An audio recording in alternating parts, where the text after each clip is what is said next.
Welcome to Politics Done Right. Good morning, Houston. I'm Egberto Willies, your host. Buenos dias, buenos dias. I trust everybody is having a pleasant morning. Notice I didn't say great morning. After all, it is early. We're still getting, as my daughter used to say when she was 9 years old, getting the crocodiles out of your eyes. We have a great show planned for you today. We have three subjects as usual for you today. What are we going to talk about? Texas AG Paxton to be impeached. Wow. Will a Republican, well, we already had one Republican this year in the House that had to resign after getting a 19-year-old young lady drunk and having his way with her. And they finally voted him out, but he resigned. And Paxton has been under indictment for at least, I don't know, several years now. And we in Texas continue to re-elect the indicted criminal. Wow. Even though we know the guy is guilty, but I mean, in this country, if you have the right amount of money and influence, you can delay and delay and delay and delay. You delay long enough, you delay your whole life, right? Well, I don't know. It may be catching up with Brother Paxton. Brother Paxton is set to be impeached. So, title of the show today, Texas AG Paxton to be impeached. This one really touched me. And I hope, irrespective of who you are, what you look like, what's your hue, I hope this one would touch you. 11-year-old shot by cop. We have to change the intrinsic realities within our souls in this country. 11-year-old shot by cop. And I'm not sure what order I'm going to do it yet, but Chris Hayes exposes debt ceiling fraud. Folks, I want you to call and let's talk. 713-526-5738, extension number 2 to be on air. I want you to remember this, man.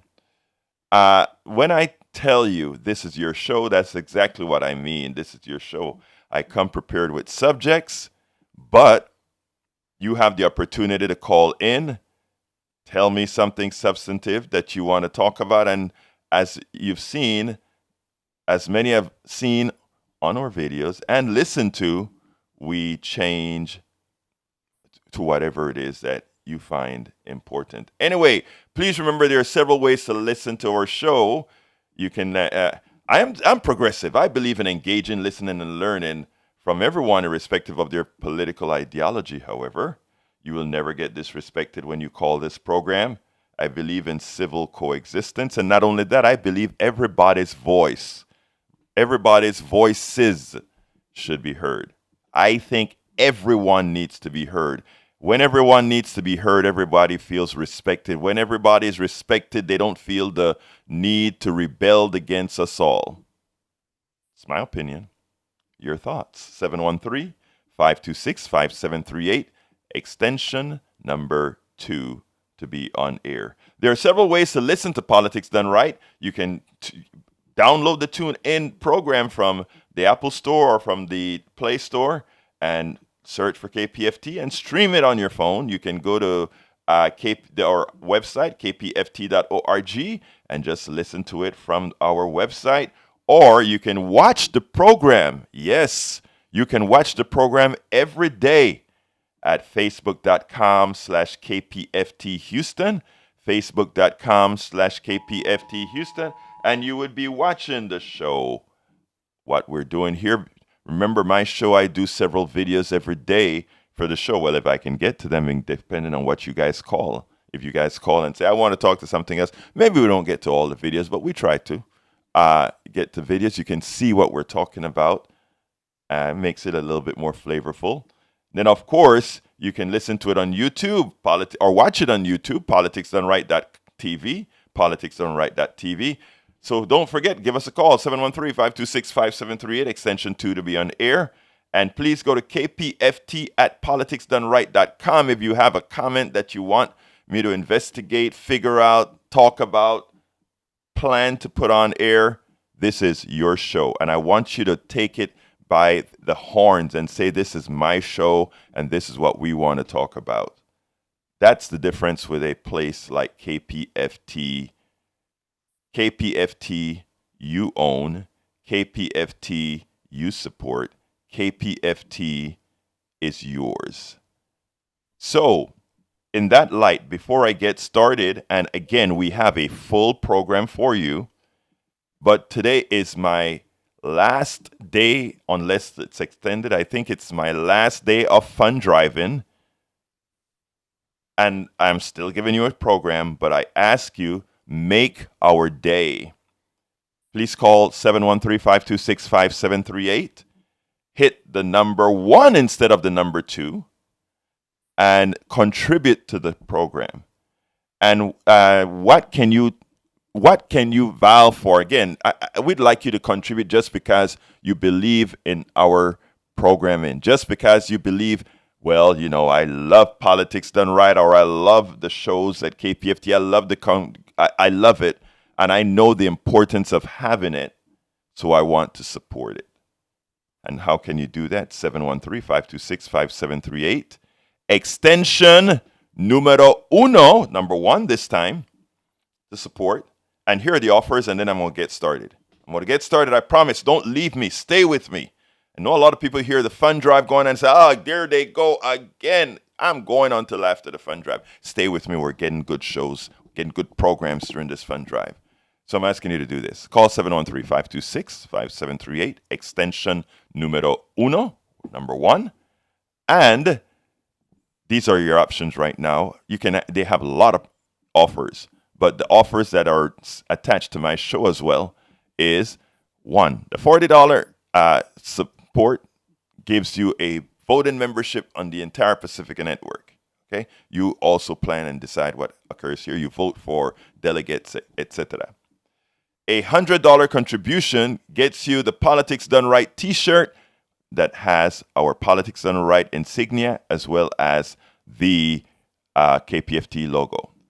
A $250 contribution is Breakfast with Egberto. I take you out for donuts and coffee or something, whatever you want. We sit down and we chat politics or whatever you want to chat about. Because, you know, we love the idea that this is a station that you're touching and feeling the folks on the station proper. 713-526-5738, extension 1 to contribute. And again, it would be good if I could get 5. I'm down, I think, like 4 or 5 days worth of contributions. You know, I got to do $250 per day. It would be good if 5 people take me up on that and say, "Berto, you're going to take me out, and we're going to have some coffee, and we're going to talk." 713-526-5738, extension number 1. That's a $250 contribution. And by the way, for those, whether you're shy or not, I'm telling you something. You never get shy when we sit down and chat, man. I guarantee that. I guarantee that you enjoy. We learn, we enjoy conversation. That's what I do. Because I believe in the free exchange of ideas. I believe in us talking, having together. If you do that, call in and do whatever contribution you can. No, I gave you 3, but there are dozens that you can, when you go to our website, you can choose from, or when you call into this, you can choose for. So you can go to kpft.org, and select what you want. Please do remember to say, I am support. This is in support of Politics Done Right, to make Politics Done Right stay on air. Good morning, Howard Reynolds and Jack Van Peebles. How are you doing? Oh, here we are in the control room, just trying to stay awake, Egberto. Oh, well, I'm going to try not to bore you. What's that, Van? What's that? No, I heard Van Bever said something. Oh, yes, he did. I had to clear my throat there a little bit. Well, No, we're doing good here. Tin cans of strength seem to be holding up. So Howard's got it going on. Yep, we're all here. well, You know, Ken Paxton is going to skate. I well, know that people think he's not going to, but he's going to skate like all of them do. you know, they always skate, but you know what? We're gonna try to. You know, for me, I don't care if they skate because this is a stock kind of a thing, and I think the stock market, and when Bernie Sanders said something like our financial system, or meaning Wall Street is predicated on fraud.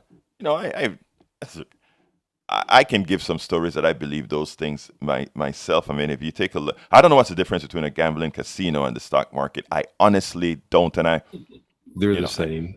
Right, exactly. And for those people who talk EBITDA and collars and all these fancy words they use to create just to make money off of money, I think the model is a fraud. But hey, that's just me, Howard. What can I say? I'm just me. But you are just you, and you're a wonderful man. Oh wow, my head just grew again, because if Howard, look, let me tell you something, guys. If Howard tells you you're a nice guy, believe it, because Howard is a good barometer. So hey, what can I say? Anyhow, folks, let's get busy. Call that number. Please let me say thank you to you this morning. 713-526-5738, extension 1, and choose whatever you can, and just make sure the support sets for Egberto Willis. Anyway, first topic of the day, Ken Paxton. And here it goes from the Texas Tribune. Texas House Committee issues 20 articles of impeachment against Attorney General Ken Paxton. Not one article of impeachment, not 2 articles of impeachment, 20 articles of impeachment. This is a guy who came out earlier this week and said that the Speaker of the House of Representatives needed to be impeached, needed to be removed, needed to resign from the House. That was another Republican that he was attacking, right? Because he said he had slurred speech on the while he was talking, and the guy did have slurred speech. He could have been drunk. I don't know. But let me tell you what kind of hurt me about when Paxton said that. If you hear somebody slurring their speech that otherwise is standing upright and looks normal, wouldn't you have had the humane concern and say, I wonder if there are certain types of strokes that people get, right? Where it's a temporary stroke. It's a very short-lived stroke. Maybe it's a spasm of a vessel in your brain and the talking area, etc., and you do slur your speech. Now, I'll be honest with you. When I listened to this guy when it happened, right, my first thought was of concern. Oh, my God, the guy is probably having a stroke. It's probably one of those, I don't remember what it's called. There's a particular word you use for that kind of stroke. I don't remember what it's called. But that's the first thing that went in my mind, concern for this guy. After all, just recently, about 4 weeks ago, an activist, not one of the kind of activists I particularly like, but humanely, from a humanity standpoint of view, when he got a massive heart attack and just fell out at the Capitol in Austin, I mean, I felt it, It was like, oh my God, nobody deserved to, he died, man. He died, right? And so that Paxton just went there and started talking about, oh, get rid of the guy. He had slurred speech, without trying to figure out first, did this guy have a temporary stroke or something? And you know what? To this day, nobody said, oh, he smelled the liquor or anything. So my gut feeling is that he had a stroke. That's my gut feeling. And he's not going to come out, these guys never like to admit that something health-wise happened to them. So he'll probably prefer if people think thought he was a bit drunk, because immediately thereafter he stopped slurring. I don't know. But the first act that Paxton wanted was for this guy to be thrown out of Congress. Look, I don't like the speaker, okay? I think the speaker is a bad guy. But my God, you can't wish that kind of stuff on anybody. Anyway, so here's the article. The Attorney General, or rather, in an unprecedented move, a Texas House Committee voted Thursday to recommend that Attorney General Ken Paxton be impeached and removed from office, citing 20 accusations that include bribery, retaliating against whistleblowers, and obstruction of justice around 8 p.m. last night, man. I was actually up when it was occurring. The House General Investigating Committee filed its impeachment resolution with the House clerk. It included the 20 articles listing a years-long pattern of alleged misconduct and lawbreaking that investigators detail one day earlier. On the House floor, some lawmakers could be heard yelling the number of the newly filed articles, and several could be seen reading the document minutes after it was filed. The House will next decide whether to approve the articles against Paxton, which could lead to the Attorney General's removal from office pending the outcome of a trial to be conducted by the Senate. State Representative Andrew Moore, chair of the investigative committee, followed by telling House members that the impeachment alleged grave offensive, justifying the committee's action. After a period of time for your review and reflection, I intend to call up the resolution adopting the articles of impeachment. If you have any questions at all, please come visit with me or any other member of our committee. During a specially called meeting earlier Thursday afternoon, the committee voted unanimously to refer the 20 articles of impeachment to the full chamber. No Texas legislature has impeached an attorney general, an extraordinary step that lawmakers have historically reserved for public officials who face serious allegations that they had abused their powers. Wow. When that thing came over my ticker, it was like, I can't believe that this is actually happening. He's going to have to pay the price for who he has been. Amazing. 713-526-5738.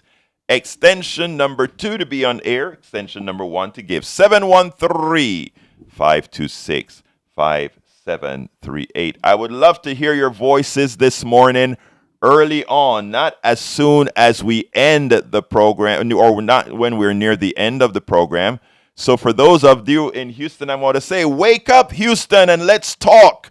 I know it's early, but that's when some of your freshness come out. So Gonzalo is in the house with us, or I should say in the phone house with us. So let's bring Gonzalo online. Buenos días, mi hermano Gonzalo. ¿Cómo estás? How are you doing, my brother? Buenos días, Alberto. How are you?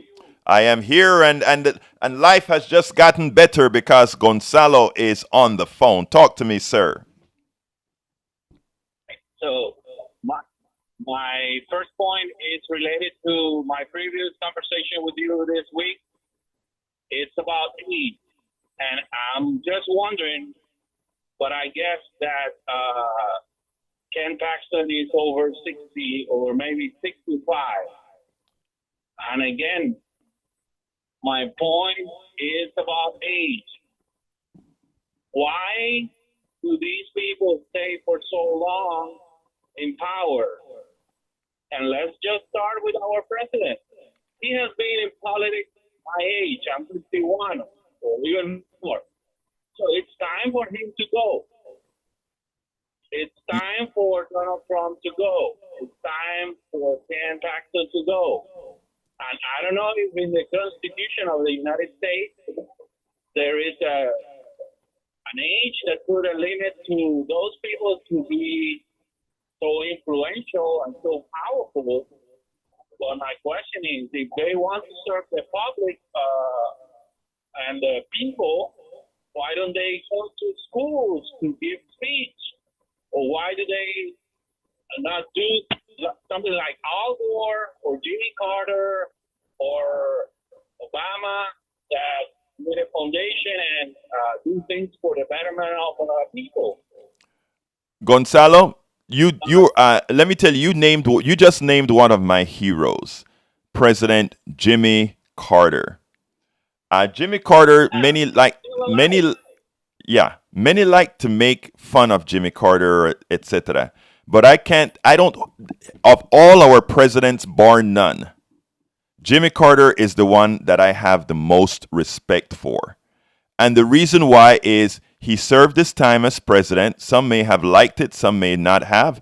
I have to remind everybody that it's only through his administration. His administration is the only one that I know of in recent history, in recent and mid-history, that has not gone to war. His is the only administration that I thought was, Obama's administration was also a very ethical administration, but Carter, again, from the inside, Carter was a very good person, right? So I respect him. And what he did, he got out of politics. He went and he used what he had become, the former president of the United States, which gives any person gravitas. He went out there and used that gravitas to create building homes. I forgot what it's called, Habitat or work with Habitat for Humanity and many other organizations. The vote in Venezuela, the vote all over the world, make sure that it was done in a fair manner. That is what it's supposed to be. Now, you mentioned about Biden. For me, that's a tricky situation. I think Biden. Let me be honest. I think Biden looks old. I think he acts old. I think he walks old, but his mind seems to be very sharp. That said, I am with you that why don't we have a bench, and after you reach a certain age, just magnanimously leave. I don't want to put a limit on it, Gonzalo, because I don't believe, let me tell you why I don't believe in term limits. I don't believe in term limits because I think it is anti-democratic. And in this respect, if the people just happen to want you, I think they should have their choice. I don't believe in having presidents only being able to serve 2 terms. I'm not saying they should serve more than 2 terms. I'm saying there could be something within some person that people want to have there for a long time, and I think in a democratic system they should have that right. Now, as a person, I will never serve that long. As a representative, I think you bring fresh blood in. I think that's a good thing for fresh blood, and I think that should happen in an organic manner. One last thing, and that is, look, people have said, "Hey, why don't you serve in politics?" I'm not really that old, and I come folks out, and I say, look, I really think right now the people who should be the chain leading the country, going into the system, are those that we like to call millennials right now. I think it is time. So I am with you, Gonzalo, that a lot of these people are just too damn old and should get out of there. We're in a special situation, I think, with Brother Biden, where the country is in an interesting state. And can one of the newer people win against a country that has a mental problem right now? I am not sure. Gonzalo, back to you. Okay. Last but not least, I slightly disagree with you because I'm originally from Cuba. And you know the story about Castro. 60 Of course. years in power, brother and son, well, elder brother and younger brother, whatever age they have. Vladimir Putin. Yes. Muammar Gaddafi. So, Nicolas Maduro, Chavez, 20 and more years in power. So, Gonzalo, can I interrupt? Can I interrupt? Because I don't think you said you disagreed with me, right? And that's not a problem. But let me just ask you a question. I want to ask you a question. And it goes like this. Those people that you named, right? They were not, even if they had gotten there democratically, they didn't stay there democratically. I am talking about democratically, meaning that the people clamor, we want you. If the people clamored, if the people had really clamored to ask Castro to stay, don't you think they would have deserved that? Well, I think at the beginning, everybody claimed that he was the right person in power, and he said that he was democratically elected. Right. But you know the story after that. I don't know that he was democratically. Castro, I know you're Cuban, but I don't think Castro was ever democratically elected, right? I mean, he waged a war that came about because of, I mean, look, if we want to be honest about it, the conditions in Cuba in the 50s made a revolution necessary. I mean, for a whole lot of the population in Cuba, the corruption that was under what's his name, the guy before Castro that got overthrown, Batista. Yeah, Batista. So I mean, you think about it, right? Look, I am no communist, right? But I mean, what was going on then is really great for creating regimes that can either be good or bad. In the case of Panama, we got Omar Torrijos Herrera, which was our dictator, which was a good dictator, right? But the conditions, in my opinion, led to the creation of Castro, and it was induced by the United States, to put it bluntly, right? Because they allowed Cuba to be the way Cuba was with Batista and others. Well, in my humble opinion, he should have left the power in the 90s, and history will praise him. But unfortunately, Right. the 90s, nothing went right, and they have been back and forth with the same type of economy and with the same type of political system, and now it's second coming back of a Soviet, now with Yeah. authoritarian Putin. So Yes. it seems to be the case. Why? Because they have never wanted an alliance with the United States, or they have never wanted to negotiate good terms, or whatever the reason is. We're not gonna get there. I think that this is a very You're right. Hey, I'm not gonna. We can't relitigate that one. You know, both Cuba and America, when the revolution occurred, screwed up. I mean, Cuba could have been an American satellite. It could have easily been that, but you know, again, good heads didn't prevail. Gonzalo, anything else before I go to Johnny? well. Going back to the main point, I think there should be a term for Mr. Paxton, for Mm-hmm. our president, for the for Donald Trump, which is Mm-hmm. almost 80. Yes. And I'm not telling about age. I'm telling about Terms. the ability to stay in power forever. That is what I see. I hear you, sir. Okay, thank you very much. Te entiendo, Gonzalo. Tenga buen día. You have a great day, and thank you very much for calling in, sir. Please keep listening. Please keep calling. And there's one other thing I ask all our listeners to do. As a community station that's growing, I ask you to share our stuff and tell people about us, and keep calling in, brother. Love to hear your voice, all right? Thank you. Have a great day. Okay, vámonos con Johnny before we continue with the program. Johnny, come on in. Johnny, you're hot. Okay, Johnny, I can't hear you. Come on in, Johnny. Right. Vámonos con Johnny. I have to, now I'm hearing myself come back. I'm hearing my voice come back to me. Can you hear me okay? I hear you clear. You're not echoing or anything. Okay, I'll try to ignore the echo.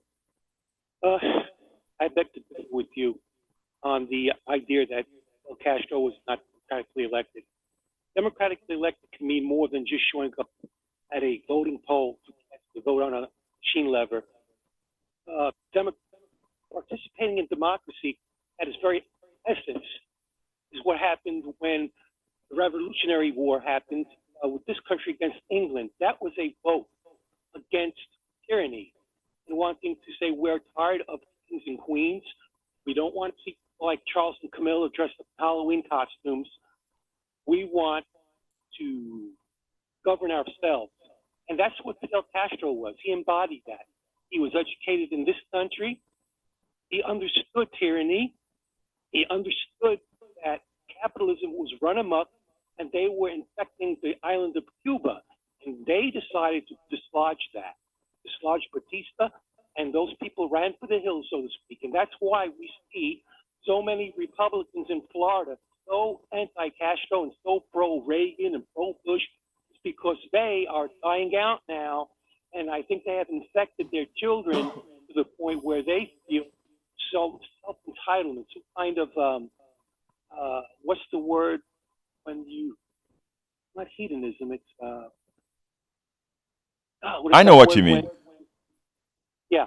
So they feel entitled that they want to go back to Cuba and run them up to capitalism again. They want to own plantations again. They want to own people of color again. So what the people of Cuba did, the working class with Fidel, dislodge that. They participated in voting at its very essence. As far as Jimmy Carter goes, I think Jimmy Carter has been misdiagnosed during his presidency. He was maligned all the time by the press. And that aggravated me because remember I told you the other day how the Vietnam War colored my entire childhood, Yes, I do. Yes. childhood? Well, thanks to Jimmy Carter administration, they did not require me. I came within 2 months of having to register for service. Okay, I didn't have to do that because of Jimmy Carter. Right. Had What? Reagan not taken off those solar panels off the roof of the White House and had followed through on Jimmy Carter's program, we would not be in the oligarchic mess we're in right now. And you know, Johnny, a lot of people don't realize that that Jimmy Carter, again, yeah, you know, we look at the great things that Biden has been able to negotiate to get a lot of green energy out. But just think about if we had followed the path that Jimmy Carter had within his administration from syn fuels. Remember synthetic fuels? Yes, synthetic fuels were originally being done with coal, but later on it would have migrated into cellulosic energy and all that kind of stuff, which is true green energy. And unfortunately, it's amazing how one bad leader can actually create havoc. To maintain, syn fuel was scrapped. The solar panels, as an example to lead, was removed from the White House. All these things that were done just were regressive and put us on a horrendous path to where we are today. Leadership matters. And yes, Jimmy Carter had those great ideas. Leadership, unfortunately, in a capitalist society that wants to make money today and at all costs, irrespective of environment, etc., it doesn't play well. And Jimmy Carter was a scientist. Don't forget that. He was a nuclear physicist, absolutely. Nuclear engineer, yeah. What can we say about George Bush or Ronald Reagan or Donald Trump? Again, that is. I mean, when you want to be the ward of the economic system, in other words, when you want to have a president who will be dictated to by the economic system, you get folks like Ronald Reagan, George Bush, well, Trump. I don't know what Trump was, to tell you the truth.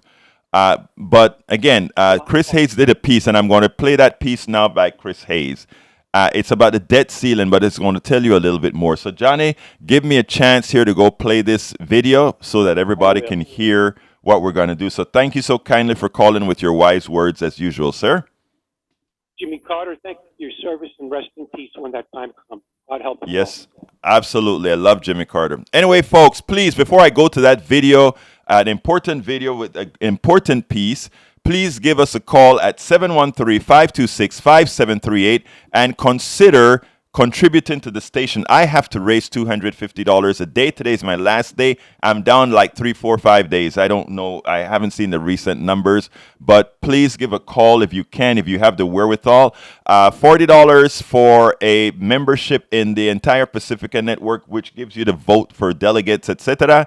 $100 for the Politics Done Right T-shirt, the Politics Done Right T-shirt with the KPFT logo on it. And if do you want to take you for breakfast with Egberto, $250. I promise you, shy or not, you will have a good time, because by the time we meet, nobody is shy. Because come on, yo soy panameño, Latino, y nosotros somos así, tú sabes, we are cool, man. You know, no, we'll have a good time. We'll have whatever kind of conversation it is that you want, political or otherwise. And Howard, of course, has that other bus thing. How does that go again, Howard? Oh, this is a neat thing, Egberto. Our very own Mr. McKinney, the guy who brings you the Houston Hour. Tonight, as a matter of fact, starting at 6 o'clock, he has extended us a tour, an hour-and-a-half tour of the Historic District, Herman Park, Museum District, and also the Texas Medical Center, and a tour of the radio station, too. They do this once a month, and it's a $75 pass to get in. Kind of a first date thing. You could do that. That's kind of neat. or maybe you just want to hang out with Mr. McKinney and tour KPFT. $75 for a pass to get on this open air bus. It's a school bus. They've taken the top of it off, and you can see all around. And it's a cool thing to do. $75. 713-526-5738. Tell them that you want the McKinney bus tour, and also tell them that you support Egberto Willies too. Hey, wait! Did you say that there's one tonight, right? From leaving from the studio at 4504 Carolina? No, not tonight. Oh, not tonight. His show is on tonight. Oh, his show is on tonight. Okay, great. Yes, I was going to tell people. o'clock. Tell people, hey, you're doing it tonight. But anyway, folks, look, please support the program by doing that. 713-526-5738, extension number 1 to support the program. Extension number 1 to support the program, the show. And again, like I said, a T-shirt, $100, $40 for membership, $250. Have breakfast with Egberto. Anyway, I want to play something for you guys. And you know, I'm telling Johnny, I'm ready to play this thing. And the one thing that I hadn't done is cue it up. So as I am talking to you right now, I'm queuing it up. You see, what happened is we got it when we got into the studio. Had today great conversation with Brother Howard here, and it was like, you know, you forget to do things, you know, when you have good people that you're hanging with, sometimes you just forget to do things. Well, I'm not forgetting to do this now, and I am setting up Chris Hayes right now. Let's get Chris Hayes right now, and I want you to see this one. So if you are watching us at KPFT Houston, or rather facebook.com/KPFT Houston, or at YouTube or politicsandright.tv, you'll be able to see it. So here we go now. Republicans would say the reason why they want to hold the country hostage for the debt ceiling is because they want spending to be reduced. They want to make sure that we become an efficient country, that we live within our means. We can't keep spending this way. We just can't. Yet, they're the ones who do the most spending or the most irresponsible spending, because they continue to spend the same or more, even as they give tax cuts under the false premise, which we proved yesterday, that tax cuts generate economic activity, which is a proven fallacy. But let's go ahead and show what Chris Hayes came about with. Cutting the budget by a fifth, 22%, which Republicans have proposed, would result in, here's just some estimates, 80,000 students losing access to Pell Grants, 200,000 kids losing access to Head Start programs, 430,000 low-income families getting evicted, 640,000 American families losing access to rental assistance, 1 million poor Americans with young kids losing access to food assistance, 2 million individuals and families losing access to health care via community health centers, and many other terrible preventable outcomes. And while a lot of folks are talking about how bad these spending cuts would be, or how catastrophic, truly, defaulting on the debt would be for the first time in American history, tonight I want to talk about something a little different, because not enough people are talking about why this is all happening in the first place. And I mean, like, really, let's just go down to fundamentals. We're watching the story. Maybe you've seen it. What is this about? Why are we having a debt ceiling showdown? Why are Republicans threatening to tank the global economy and default for the first time in this country's history unless they get their way to impose austerity and cut federal spending on those programs severely? Now, the stated justification for the hostage taking, you hear it everywhere, doesn't make any sense. And this is really the key to understanding this whole thing. The sort of top line answer, which again has been taken for granted as the answer in most mainstream coverage, is that Republicans want to cut spending. And they want to cut spending because they have an ideological commitment to cutting spending. You see that everywhere. Kevin McCarthy says it. The reporters, by and large, that report on him tend to sort of go along with that. That's the fight. It is simply not true. It is maddening to see it repeated because it cannot possibly be the actual answer. And this isn't speculation or mind reading on my part. These are just the facts, the history. This is an empirical situation. We know that cannot be the answer because we have seen what the Republican Party does when it has control of the government and is free to pursue its agenda. When Republicans control both houses of Congress and the presidency. What did they do? Well, they cut taxes for corporations and rich people. And they do that every time without fail, right? And that's because the Republican Party really does believe in that.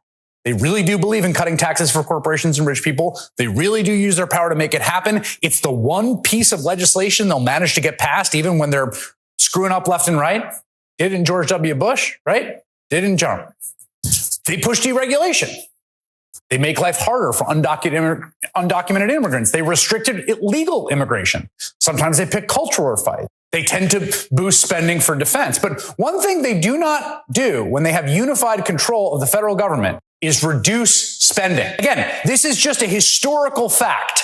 I'm not doing any mind reading. I'm just telling you the simple fact of the matter. When they have control of the government, they do the opposite of reducing spending. They increase spending when their party is in power, when they control the White House. Why? Well, I think because, in the main, government spending is popular and tends to boost the political fortunes of the White House and the president. In this case, a Republican president. It helps the Republican president get reelected. Axios put together this handy chart of government spending. The purple line is defense. The brown line is everything else. You can see it there. Spending goes up during the administration of Ronald Reagan and George W. Bush. And then it slows down a little bit. See that little flat line? During the Clinton years. Okay. Again, that's when Bill Clinton was the president. And then after the House got taken over by Newt Gingrich, right? Republicans had a big budget standoff and they imposed spending cuts, right? Then what happens? Well, then spending skyrockets under George W. Bush. Okay, see how that line goes up? Right?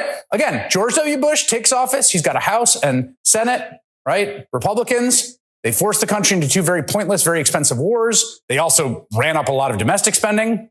And then what happens after that? Oh, look, it drops again. Pretty dramatically under the Democratic president. And see the dip around 2011 there? That's the last time that Republicans were in opposition and held the House and held the debt ceiling hostage. The exact same playbook as right now.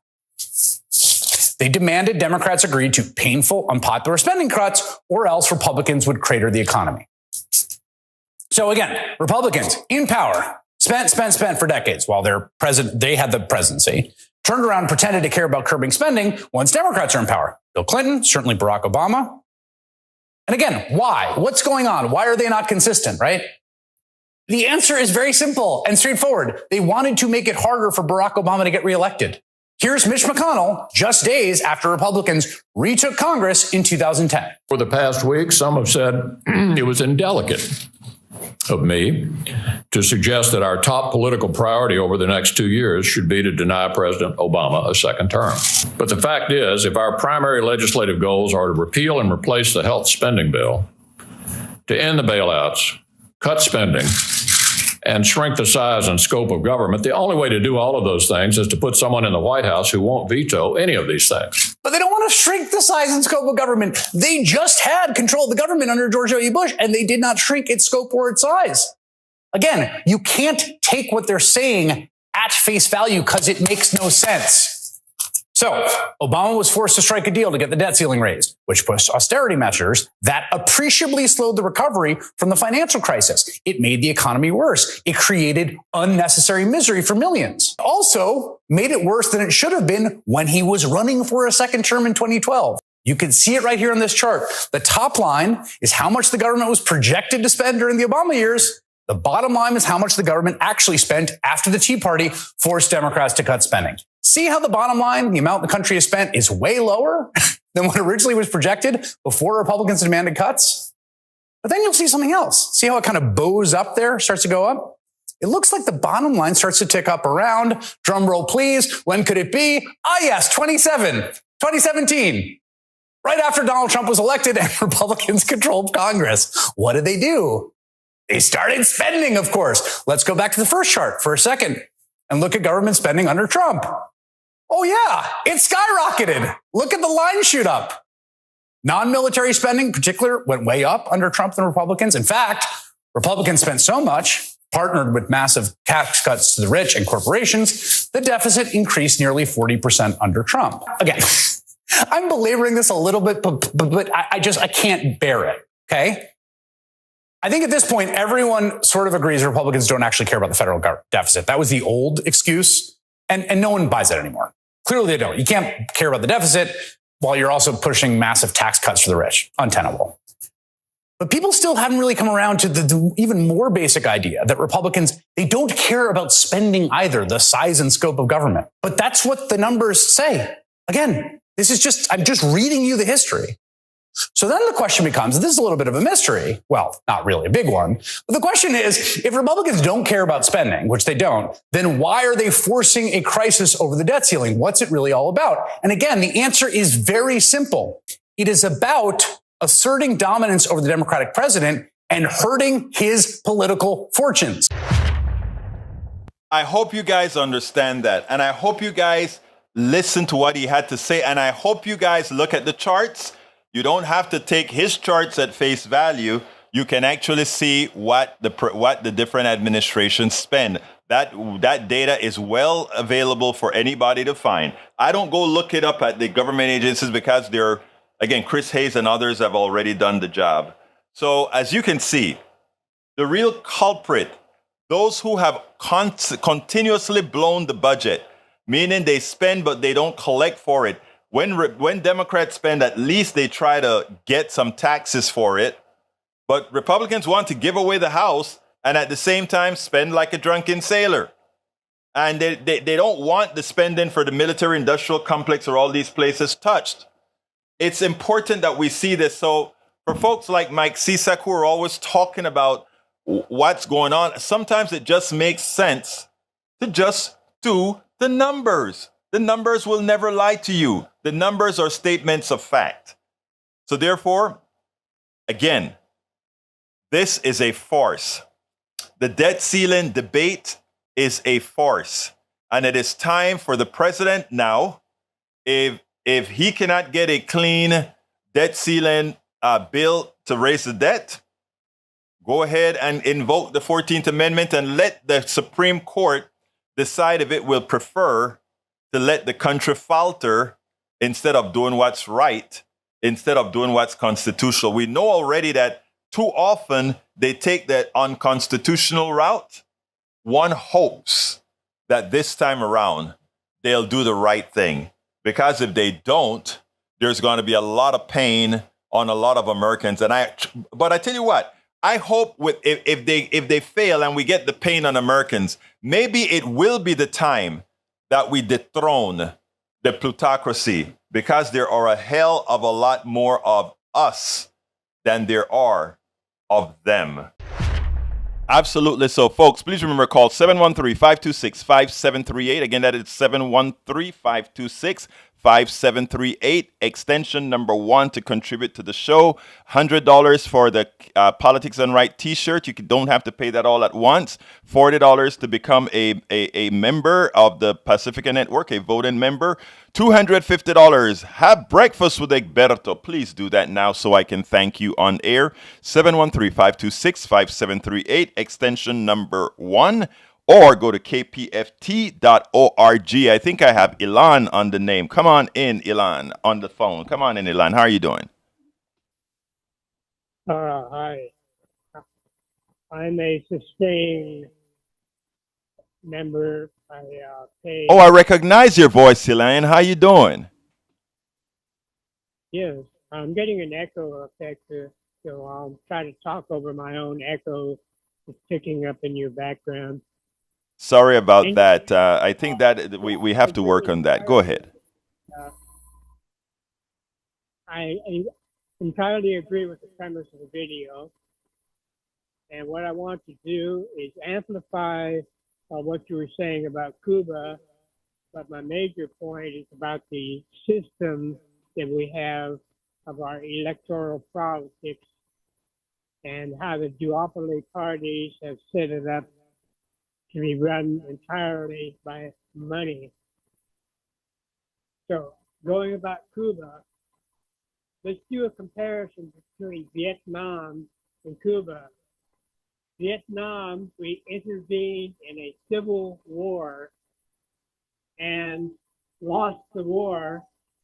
So what are we doing now? We're trading with Vietnam.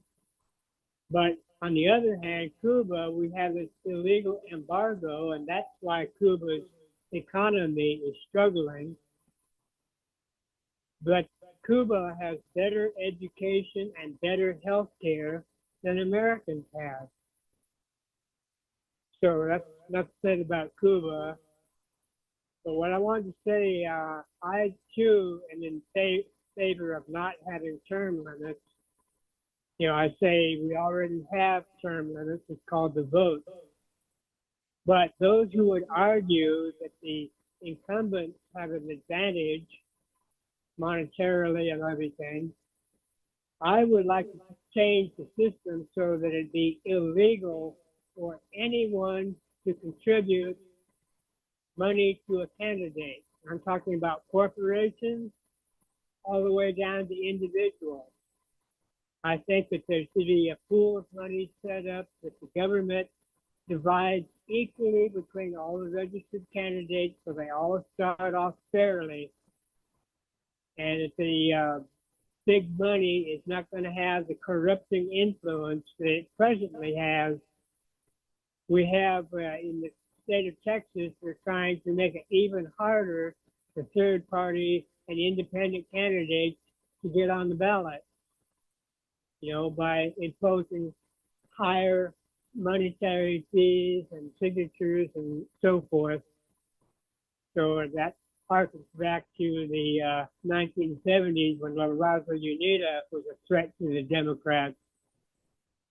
So enough said on my part. I just want to get those points out there that the money is corrupting our politics. Let me first tell you, Ilan, I agree with you wholeheartedly that I think elections should be publicly funded, and that way we eliminate the nature that we eliminate people having to use different methods to get funded, and that we are strict about it so that that folks can't come into the back door with some sort of backdoor wink of the eye funding methodology. So I agree with you wholeheartedly. And yes, you're correct. In my opinion, that is that the vote is in fact the term limits. We can term limit anybody by not voting for them again. The last story that I had, which is about the 11-year-old young kid that was shot by a cop. I won't play that because I don't have the time, but you can always go to politicsdoneright.com/newsletter. All the stories that we intended to cover for today or for any day that we are on air is found in the newsletter that I send out either the night before or the morning before the show. And you can go to politicsdoneright/newsletter, politicsdoneright/newsletter, and you can find all the videos that I do for the program, etc., is actually directed from that newsletter as well. So whenever you guys call in and change the program, you still get a chance to see what would have been shown at that time. So not a problem at all. 713-526-5738, extension number 1 to donate. Again, I must look. Today's the last day of fund drive for me, meaning for Politics Done Right. Since we are a weekly show, we don't appear on Saturdays and Sundays unless the fund drive gets extended. We hope that we can finish this thing off now. I ask you so kindly to give us a call at 713-526-5738, 713-526-5738. Hit extension number 1 to contribute. Again, a $40 contribution gives you a membership to Pacifica Network, which gives you voting rights for delegates both locally and nationally. I also want you to know about our T-shirt, which is a Politics Done Right T-shirt with the KPFT logo. Pretty nice T-shirt. Again, you can get that at kpft.org or call 713-526-5738, extension number 1. And don't forget, you don't have to pay for all of this all at once. You can always do this in installments. Again, Breakfast with Egberto, $250. I hope some more people take it. I checked the record last night, and we have quite a few people. I think I saw 3 people that are there taking us up on that offer. I'd love to have 10 people to take us up on that offer. 713-526-5738, extension number 1. Breakfast with Egberto, $250. $250. I Breakfast with can't think Egberto. of anything better than that. Talk to me, brother. Talk to me. Breakfast with Egberto. And that's a cool thing to do. You're Yeah. gonna love this man. Let me tell the folks who have signed up for this, you are going to love this man. I swear you will. Because when we were doing the show, I always enjoy listening to him. And the cool thing about Egberto really is no disrespect. You can vehemently disagree with him, and he says, okay. No fighting back, no name calling, no, oh, well, you're just wrong. No, he takes it all into account, and he just, he's just a great guy.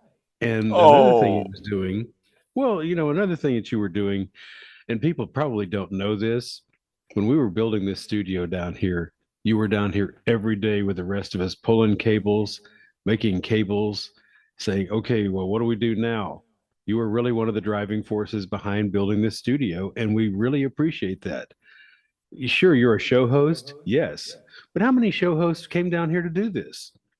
How many of them even showed up to bring us water? Practically none, but you did.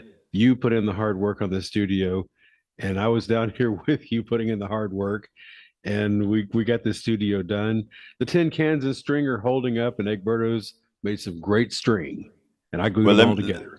I just want to say, Howard, the reason I was down there is to honor folks like you who put very hard work day in and day out to give us the honor of being on air. I respect that dearly. And folks, I think being on air is an honor. It's limited spaces on to be on air. I think it's an honor, and I think it should be respected, and that's why I do what I do, to be honored to honor all of you that are there day in and day out. I am one show. There are many other shows, and they are there for all of them. Let's remember that. They are there for all of them. So thank you, Howard. And folks, please call 713-526-5738. 713-526-5738, extension 1.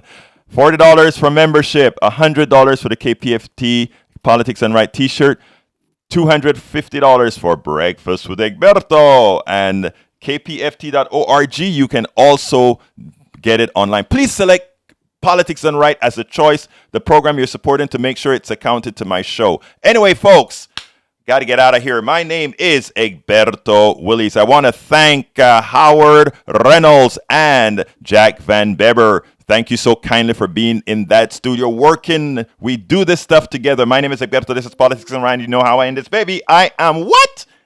Out. Hey, folks, this is Richard. I want to take a minute to thank you guys for seeing the potential in this crazy little radio station.